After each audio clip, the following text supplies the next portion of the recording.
కేంద్ర ఆర్థిక శాఖ మంత్రి నిర్మలా సీతారామన్ ప్రవేశపెట్టిన ఆర్థిక బడ్జెట్ రాజకీయ బడ్జెట్గా పరిగణిస్తున్నామని Gajwel AMC vice chairman Sardar Khan మాజీ మున్సిపల్ చైర్మన్ గాడిపల్లి భాస్కర్ పేర్కొన్నారు. బడ్జెట్ ప్రవేశపెట్టే ముందు ఎన్నికలు ఎక్కడ జరిగితే ఆ రాష్ట్రానికి పెద్దపీట వేస్తూ కాంగ్రెస్ పరిపాలిస్తున్న రాష్ట్రాల్లో బీజేపీ సర్కార్ బడ్జెట్కు మొండిచేయి చూపిస్తూ ప్రవేశపెడుతున్నారని ఆరోపించారు. గజ్వేల్ పట్టణంలో వారు మీడియా సమావేశంలో మాట్లాడుతూ తెలంగాణ రాష్ట్ర విభజన చట్టాన్ని అమలు చేయకుండా ప్రాజెక్టులకు జాతీయ హోదా కల్పించడం లేదని, రాష్ట్రం నుండి 2 కేంద్ర మంత్రులు 6 పార్లమెంటు సభ్యులు ఉన్నా కూడా రాష్ట్రంలోని ఐటీఐఆర్ సంస్థకు ప్రాధాన్యత కల్పించకపోవడం బాధాకరమని అన్నారు. కేసీఆర్ ని నమ్మి 3 సార్లు గెలిపిస్తే ఇచ్చిన మాటకు నిలబడకుండా గజ్వేల్ నియోజకవర్గం ప్రజలను మోసం చేశారని, 2 సార్లు అధికారంలో ఉండి ఏ ఒక్క భూ నిర్వాసితులకు కేసీఆర్ న్యాయం చేశాడా అని ప్రశ్నించారు. ఇచ్చిన మాట ప్రకారం కాంగ్రెస్ ప్రభుత్వం 6 గ్యారంటీ పథకాలు అమలు చేస్తున్నారని, రైతులకు ఏకకాలంలో రుణమాఫీ చేసిన ఘనత కాంగ్రెస్ పార్టీదేనని, నియోజకవర్గంలో ఏ ఒక్క పేద రైతుకైనా డబుల్ బెడ్రూమ్ ఇళ్లను కేసీఆర్ ఇచ్చాడా అని గత ప్రభుత్వాన్ని ఆయన ప్రశ్నించారు. నిర్మలా సీతారామన్ గారు ప్రవేశపెట్టినటువంటి బడ్జెట్ ఏదైతే ఉందో మన తెలంగాణకు తీరని అన్యాయం జరిగింది. ఎందుకంటే మన దేశ ఆర్థిక వ్యవస్థలో జీడిపి 5% మన తెలంగాణ నుంచి వాటా ఉంది. మన నిన్న బడ్జెట్లో ఒకసారి పరిశీలించినట్టయితే మనకు ఎలాంటి ఇక్కడ బడ్జెట్ను కేటాయించలేదు. ఎందుకంటే తెలంగాణ నుంచి 8 మంది బీజేపీ ఎంపీలను కూడా మనం పంపించడం జరిగింది. వాళ్ళని చూసైనా కానీ కనీసం ఇక్కడ బడ్జెట్ని కేటాయించాలి. ఇక్కడ ఎలాంటి మన ముఖ్యమైన నిధులను కేటాయించలేదు. 26,000 ట్యాక్సులు మన తెలంగాణ ప్రభుత్వము మన సెంట్రల్కు పంపిస్తున్నాం. అందులో నుంచి కనీసం ఆ యొక్క ట్యాక్స్ రూపేణా పంపించే డబ్బులను కూడా మనం తెలంగాణకు కేటాయించలే. అభివృద్ధిలో చాలా వెనుకబడి ఉన్నాం. ఈరోజు రాష్ట్రం మొత్తం కూడా కాంగ్రెస్ ఆధ్వర్యంలో ధర్నాలు చేపట్టింది.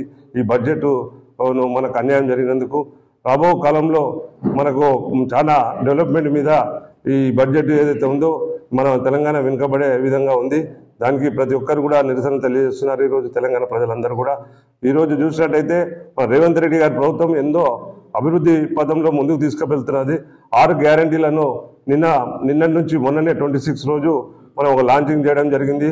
రైతు బంధు ఏదైతే ఉందో ప్రతి ఒక్కరికి మన ఒక పైలట్ ప్రాజెక్ట్గా తీసుకొని ప్రతి మండలంలో కూడా రైతు బంధు కేటాయించడం జరుగుతుంది. అలాగే అన్నదాని ప్రకారం ఈరోజు ఏదైతే ఉందో 12,000 కూలీ వాళ్ళకు ఉపాధికి 12,000 రూపాయలు కూడా మొన్న నుంచి వేయడం జరిగింది. ఈరోజు ఉచిత బస్సే కానీ, ఈరోజు గ్యాస్ సిలిండర్లే కానీ 500కే గ్యాస్ సిలిండర్ ఇచ్చి ఈరోజు ప్రజల మన్ననలు పొందుతున్న రేవంత్ రెడ్డి ప్రభుత్వం చూసి సెంట్రల్ నుంచి అత్యధిక నిధులు వస్తే ఇంకా తెలంగాణ అభివృద్ధి చెందుతుందని ఉండే కానీ ఈరోజు మనకు చిన్న చూపు చూసి ఈరోజు బడ్జెట్లో కేటాయించడం చేయలేక బీజేపీ ప్రభుత్వం తీరని అన్యాయం చేసింది.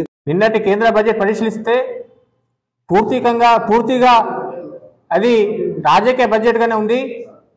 ఎన్నికలలో దృష్టిలో పెట్టుకొని ఢిల్లీకి, బీహార్కి అధిక నిధులు ఇచ్చి ఇతర రాష్ట్రాలకు మొండి చేయి చూపడం జరిగింది.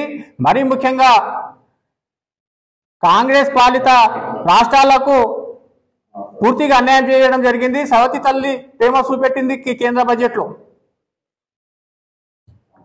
మన తెలంగాణ విభజన సమయంలో ఇచ్చినటువంటి హామీలను పట్టించుకోలేదు.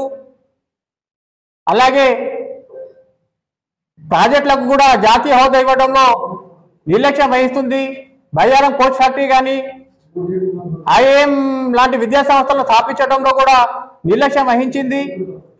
ఐటీఆర్ లాంటి సంస్థలను పూర్తిగా తెలంగాణకు అన్యాయం చేసినటువంటి కేంద్ర ప్రభుత్వంలో ఉన్నటువంటి 2 తెలంగాణ నుండి ప్రాతినిధ్యం వహిస్తున్న 2 మంత్రులు, 6 ఎంపీలు, మొత్తం 8 మంది ఎంపీలు తక్షణమే తెలంగాణ ప్రజలకు క్షమాపణ చెప్పాలని కాంగ్రెస్ పార్టీ పక్షాన డిమాండ్ చేయడం జరుగుతుంది.